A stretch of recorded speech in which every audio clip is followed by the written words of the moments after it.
Welcome back, Bots and Bits fans. Today we are taking a look at the NBK TF Engineering 3-mode transforming bulldozer thing, which of course is a KO of Gen Toy's Gravity Builder Scrapper. Thought I'd bring you this review next after the absolute trauma it went through to get here. Now, I bought this off of eBay. At the time that I bought this, there were only 2 sellers that had it up. Can't remember the exact name of the shop. It came with a fake tracking number and a message from the seller saying, hopefully you'll see it in 4 weeks. So I didn't hold out too much hope of ever receiving it, but then it rocked up, squashed to bits. Thankfully, the figure came out perfect with no damage whatsoever. In the box, we get his gun, which, there's much to say about it really. It's not glued together particularly well. The nozzle's coming off. This handle, I think, is meant to fold, but doesn't. That's a bit rubbish. We also get this very well printed instruction guide, which is completely custom. They haven't just copied the Generation Toy one, which is to be expected as this figure is quite different in its transformation. It's very simplified. And we get Scrapper himself, which really doesn't look too bad in his bulldozer form. The detail in the plastic is actually quite sharp. There is some detail missing, but still, it looks decent enough. And there we go, we got the brand name on the wheel. Nimble and Brave Knights. Okay, right, so straight away I can tell that this feels really, really light, and the plastic is super thin and really flexible. The bulldozer scoop is just really rubbery, and the same with the arms here with the plastic screws or the plastic push plugs that expand out. All this plastic just feels really rubbery and soft. The wheels are a hollow plastic, and you can see that the hubcap area is just pushed through on a little lip. It does have a lot of translucent plastic, which is done quite well. I'm not seeing any sprue marks or cracks or anything like that. It's just does what it's meant to do. If we look in here, typically where you would expect to see some sort of stress mark or sprue or plastic flash, there's nothing there. It's quite tidy. But then we see it up there just a little bit. But when it comes to the translucent plastic, same within the cabin area, that's quite well done. We've got some well applied stickers there. Look, they're not out of alignment or anything. The print quality on those stickers is quite good. Very clean and tidy. Some of these ones, they're a bit faded. Small amount of paint on the back here, which is not done well. They would have been better doing a sticker, really. They did them pretty well. Chipped orange plastic that only has like 1 coat. Same up here. Got the grey coming through. Hang on, just coming pegged. It holds together really well, but once one peg goes, the whole thing falls to bits. So, rolls quite well. So after seeing all that, you might be thinking, hey, this seems like a really good alternative to Generation Toy's Gravity Builder. And I say, whoa there! Doesn't even hold a candle to it. You can see the differences and the simplification in the NBK are really obvious. Gen Toy's tyres are rubber, whereas these are just one solid black piece. It has the full ladder here with this little safety rail on the top. This just has altered ladder. The colours here are different. The plastic here is much sturdier. The plastic overall and the weight of this thing compared to this is completely different. Generation Toy's panel work and details are much sharper than the NBK, as you can see. Once you have them next to each other, you can really start to notice the difference in the panel work.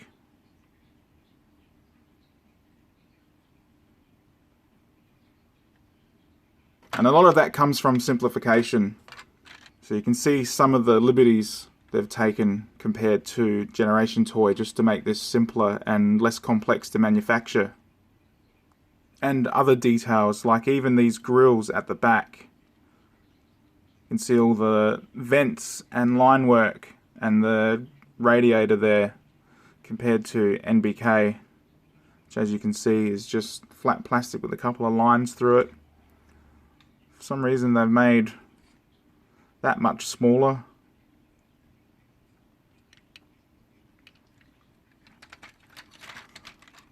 And in the rooftop here, it's not painted, it's actual grey plastic. You can see some of the swirls in it from adding the pigment, and also the details in these vents. They've added more detail here than Generation Toy. Alright, so let's get him transformed. Start off with unpeg these at the back.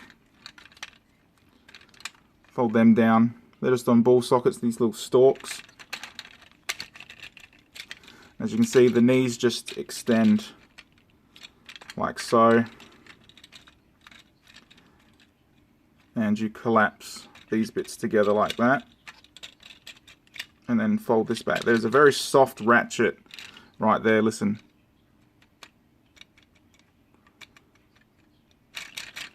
Very soft. And then rotate that around.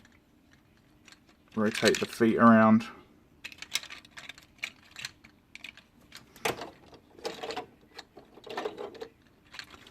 And for the arms,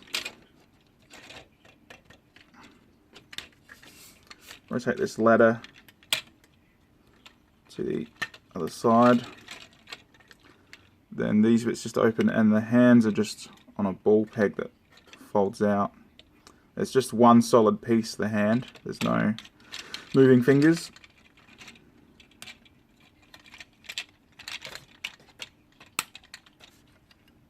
So as you can see already, anyone that's had a Generation Toy Scrapper or has watched any of the other videos will quickly tell that this is very simple, very basic.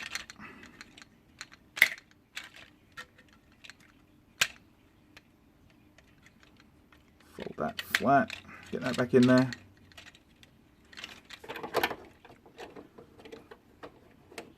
And that is him done. Now he's very loose, he's very unsteady on his feet. There is not much posability in this guy at all. Just because these are all very soft joints, and that scoop, although thin, is still very heavy. And there he is with Generation Toy all transformed up. Straight away you'll notice that there is a significant size difference between the two, mostly due to the simplification of the legs. You can see where the knee ratchet starts here, and where this fold head is here is actually there and there. So we turn the legs around.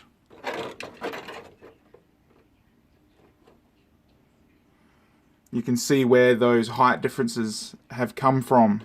There and there, there and there, because there is really nothing else going on in these legs. Now there are a ton of differences between these two. Even the head sculpts are slightly different, whereas the visor on this stops here and has quite a thick bit of plastic coming down his jaw and on the side of his cheek.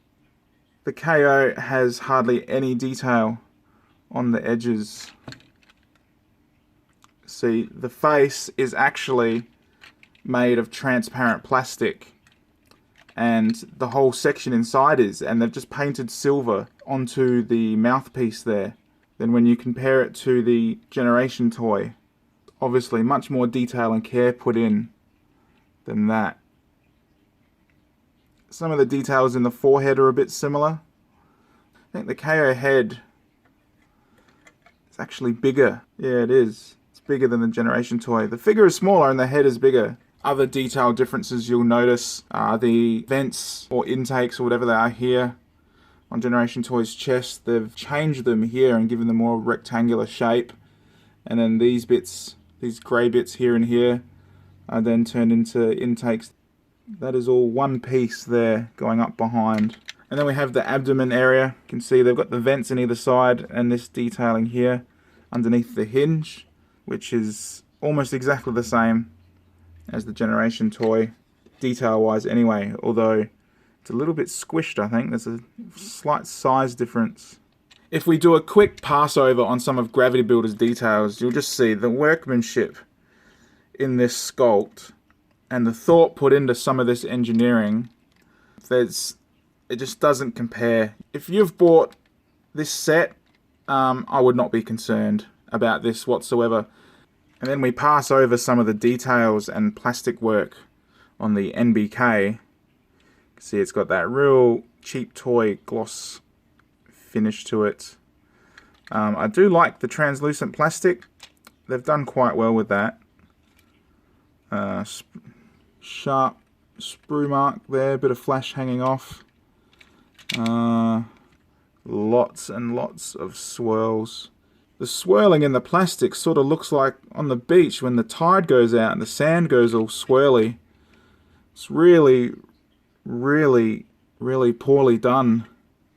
And then into the legs, you can see that a lot of the detail has very, very soft edges. It's all very rounded. That looks like there you can see, it looks like when they've simplified the original, they've taken bits off and glued them on. And that glue has come through in their master mold. Right there. So that's not stuck on there. That is actually the plastic. And we got some silver paint in here. And they've painted on the screws onto that silver panel there. So that's just 4 grey dots. The detail in here isn't too bad. They've done alright with that. It's quite sharp, but it is just a couple of cogs rotating against each other. What does it look like in here? I see where they've got that from. Similar, but not the same. Then on the back of the legs, there really isn't much detail. This is just all for transformation. So you can just see how hollow all the legs are, how hollow the thighs are. So articulation on this guy, the arms do go out all the way. These wheels get in the way a bit. They don't shuffle back like on Generation Toy. You can see the wheel is on a double hinge that goes back some. That's just stuck there. You've got a very soft ratchet. You've got wrist swivel. I did have wrist swivel, it's gone. Then we've got a swivel at the waist, like that. Barely any resistance on that joint at all, that's quite loose. We've got upper thigh swivel. We've got the outward hinge, both sides. Reverse knee joint thing that's just so loose. Every time you move it, it just comes undone. It's not meant to, but it does, and it's a pain in the ass. And then you got that soft knee that can barely hold the weight. And then you've got the foot rotation and tilt on that ball socket. A little bit of angling back. That's about it. You've got the combiner port in the back, which only has 2 ratchet clicks. Like that. And that is really weak as well. I would not put too much faith in that. In the end, I really can't think of a situation where someone would buy this and be genuinely happy with the money that they've spent. There's only one reason I could think to actually buy this, and that would be if you've got little kids in your house that see this guy all built up and can't help but want to touch him. You would have that built, have this all combined up, and have this little guy in the front, and then you hand that to your little kid, and oh, look, there you go, and they're fucking excited and they love it. Even though it's a small amount, it's still, I'd rather have the $15 in my bank than have this in my shelf or in a box or under my bed or a dog chewing on it even. It's not worth it. If you're just after it because you want to complete a whole set and have another Gravity Builder for some reason, it's going to cost you about $100 to complete the whole set. It's not good at all. Save your money and buy something else.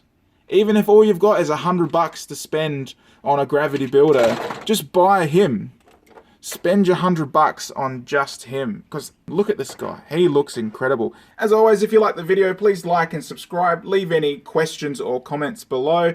Please make sure to check our Facebook page for further updates on this set and everything else in the KO and third-party world. I'm hoping to smash out a few more reviews in the next 2 to 4 weeks. I did have a lot of deliveries rock up the other day, and then the day after that, and the day after that. So the review backlog is real. There's a ton of boxes around my room up here, and every time I look at it, I'm just like, oh my god, so much to do. But I'll get stuck into it. So again, thanks for watching, thanks for supporting.